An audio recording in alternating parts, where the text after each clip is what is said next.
my name is Angela, and so I had the chance to talk to the teachers here, and that's why all the teachers are coming, because of you guys. So they are coming because they want to know what to do. I mean, they're taking time off school to come here to make learning successful for you.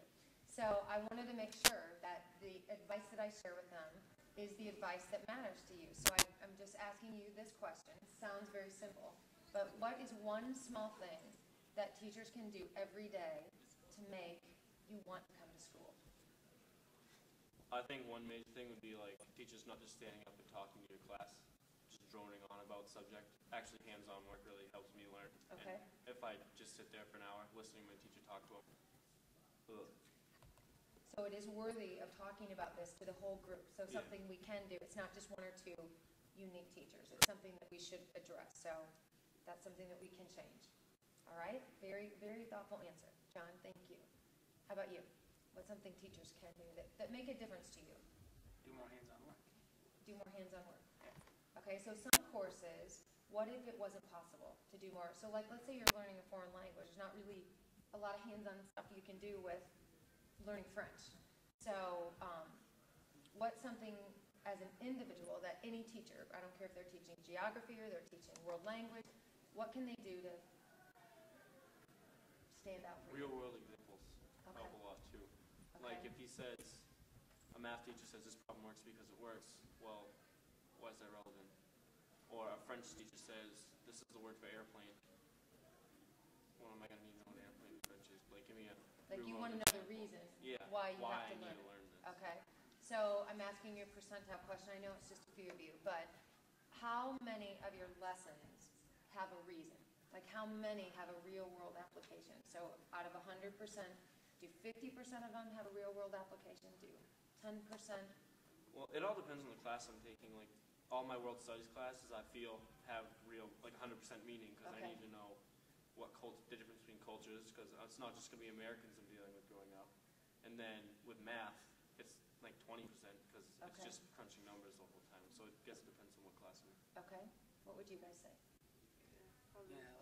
It all depends on the different classes because it depends on what you're doing that day. Because some days, like John said, math will be crunching numbers, but other days it'll be doing real shapes that maybe if you wanted to be an engineer, you might actually need to use and know that stuff.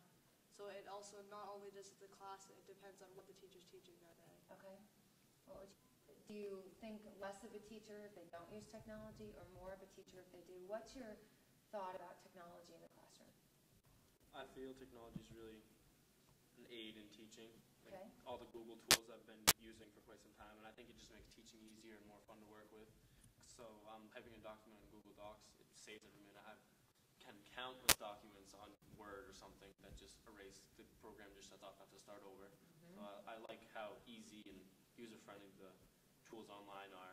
And then I don't feel any different about a teacher that uses technology or doesn't use technology, but I enjoy technological classes more.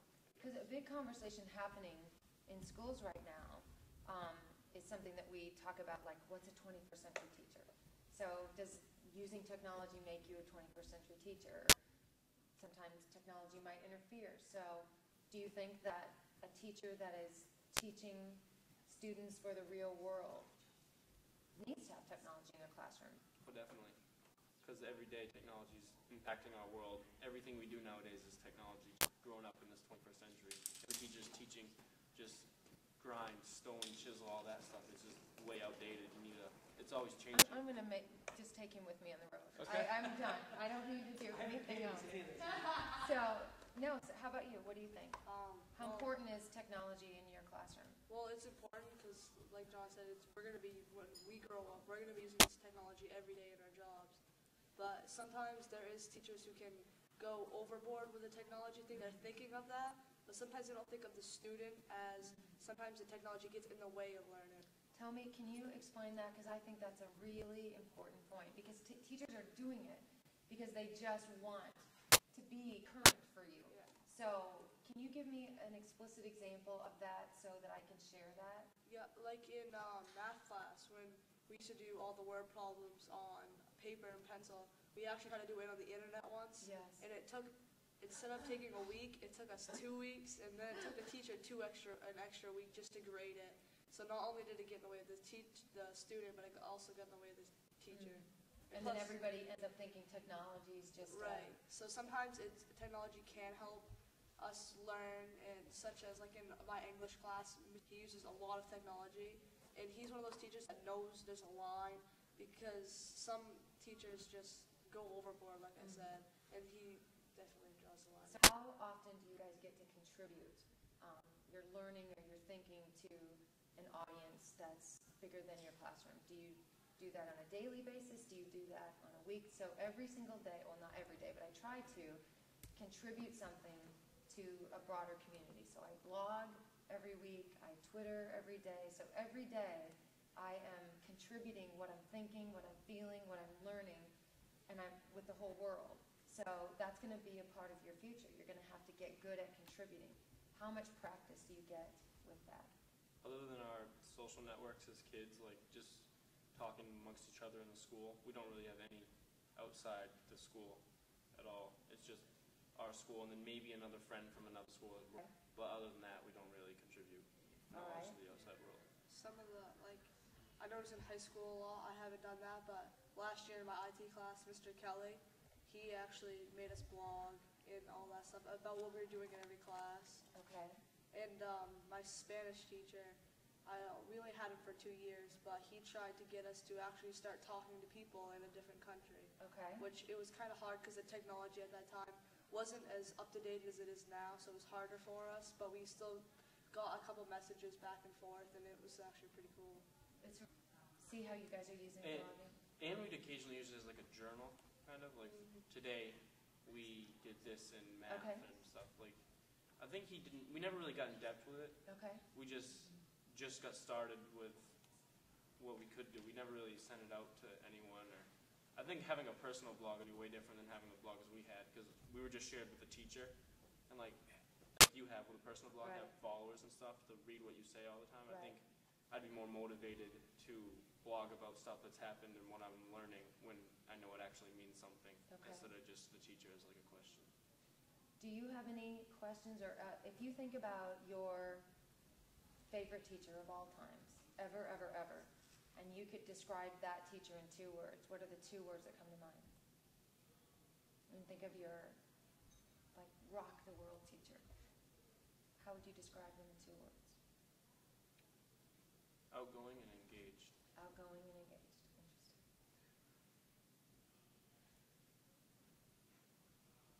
Has to say Mrs. Neal's the best teacher I've ever had. And why do you say that? Because I think people talk a lot about good teachers, but they don't describe why they were good teachers. So that's what I'm trying to do, is collect, because there's no teacher that wakes up in the morning, or I haven't met one that says, I would like to be a bad teacher today. I would totally like to bore kids, and I want to confuse all my students, so they hate school. No teacher wants that. We want to be great teachers. But what does great mean in your eyes? Because you're the judge of what a great teacher is. So if we could have more idea on what you think is a great teacher, what attributes make a great teacher, we would strive to be that. I would strive to be that. So outgoing and engaging, that's important. How about you? Fun and motivational. Fun and motivational, all right? She's definitely, well, it's hard to do in 2 words. It is hard to do. I know. It's actually one of my favorite strategies. It's really hard to get your ideas down to 2 words. Yeah. Probably, oh my God. I know what I want to say. I can't say it in 2 words, though. Say it in as many as you need to. All right. Well, I know because she thinks as like a student. She thinks what we would like, what we want to do, instead of writing a 2-page essay on, some boring politic thing. She'll try to make it on something recent, something we actually want to learn about. Wow. So I just want to summarize kind of what I've heard you say, just to make sure that I'm accurate when I share it with teachers. So if we can, as a teaching community, as an educational community, make learning real and relevant, in some way, in whatever class, in some shape or form, give you a reason why you need to learn. This might be something boring, not all learning. I mean, you might have to, it's not fun to learn how to put a key in your car, but there's a reason for it. So if If we can give you a reason for what you're learning, that would matter. If we tried techniques to be more engaging, maybe it's technology, maybe it is giving you hands-on projects, maybe it's giving you a chance to experience the content of video or something else, we can be more engaging so that it involves you. That you need to not only be interesting, which is what I heard you say, but you need to be interested, which is what I heard you say.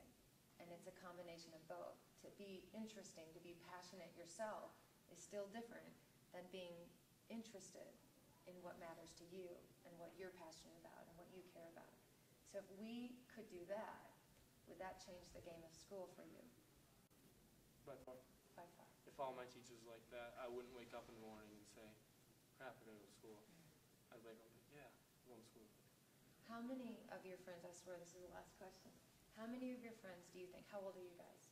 14. Okay, that's my son's close to your age, so I thought that was right. How many 14, 15-year-old kids do you think wake up every morning? If you were to do a survey of 1,000 kids your age, they go, crap, I gotta go to school in the morning. 500. Half? Maybe a 50%? little more. That's Yeah, probably even more. 600 to Yeah. 700 or 6 so. to 7. So 70% of kids wake up in the morning as teenagers and say, crap, I gotta go to school. Okay, we have to change that. Because every morning I get up and I hate that I have to sleep. Because I say every morning, oh my gosh, I get to learn today. Because I'm learning with the world. My classroom is the world. So if we could do that for you, I believe that you would wake up going, I wish I didn't have to go to sleep that night. I seriously don't, because there's just so much. So you guys have any questions for me? How many conferences do you do around? This is my first time to Maine, but I've been a friend of your teacher's, and actually we've met once face to face, but I learn with your teacher all the time because he's part of my world classroom. So I have a whole classroom of teachers and leaders all across the world that every day I sit together with. You guys didn't get to meet Angela. We went down in Boston at the BLC. Yes. Okay, I had a different set of kids for that. Yes. And so I try to mix it up as much as I can. I have different kids coming to different things. So she was down in Boston this summer and get to meet the rest of the crew. Yeah. And so this is my first time in Maine. So, and I had lobster for the first time last night. I will say I don't really like it. I'm from Iowa, so I Was like that too meat. loud? But I tried it because I'm in Maine, and I heard you have to try lobster while you're in Maine. So I did that. So yeah, it's my first time here. It's incredible, incredible, incredible. So One of the things that I enjoy so much, and one of the reasons why it's so important for me to bring you guys this type of stuff, or any of the students, is because you get to do something like this. We don't very seldom do it. Our students get to be respectful about what they're learning and how they're learning, and as consumers of this, we just don't do that. right. And there's no good reason why we don't do that. We just don't. And so really, the more we can do that and get them to think of their own education by themselves, for Absolutely. themselves, it's better for everybody. Absolutely. Well, you guys, very impressive. What a handsome, articulate group of boys you have here. You should be really proud. Are you proud of yourselves today? Yeah.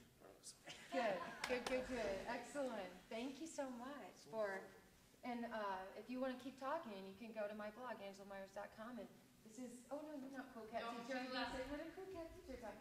And carry on the conversation. I would love it. So thank you very much. You have an amazing teacher. Rocking teacher. Absolutely. I know. So yeah, he does. You're right. He has amazing students. So